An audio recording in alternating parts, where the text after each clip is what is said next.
Praise Lord. സങ്കീർത്തനങ്ങൾ 110 അധ്യായം അതിൻ്റെ 1 മുതൽ 7 വരെയുള്ളതായ വേദവാക്യങ്ങൾ.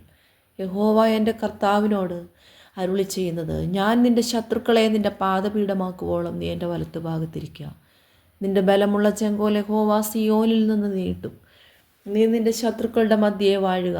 നിൻ്റെ സേനാ ദിവസത്തിൽ നിൻ്റെ ജനം നിനക്ക് സ്വമേധാദാനമായിരിക്കുന്നു. വിശുദ്ധ വസ്ത്രാലങ്കാരത്തോടുകൂടെ ഉഷസ്സിൻ്റെ ഉദരത്തിൽ നിന്ന് യുവാക്കളായ മഞ്ഞ് നിനക്ക് വരുന്നു. നീ മൽക്കിസദേക്കിൻ്റെ വിധത്തിൽ എന്നേക്കും ഒരു പുരോഹിതൻ എന്ന് യഹോവ സത്യം ചെയ്തു, അനുദപിക്കുകയുമില്ല. നിൻ്റെ വലത്തുഭാഗത്തിരിക്കുന്ന കർത്താവ് തൻ്റെ ക്രോധ ദിവസത്തിൽ രാജാക്കന്മാരെ തകർത്ത് കളയും. അവൻ ജാതികളുടെ ഇടയിൽ ന്യായം വിധിക്കും. അവൻ എല്ലായിടവും ശവങ്ങൾ കൊണ്ട് നിറയ്ക്കും. അവൻ വിസ്താരമായ ദേശത്തിൻ്റെ തലവനെ തകർത്ത് കളയും. അവൻ വഴിയരികെയുള്ള തോട്ടിൽ നിന്ന് കുടിക്കും.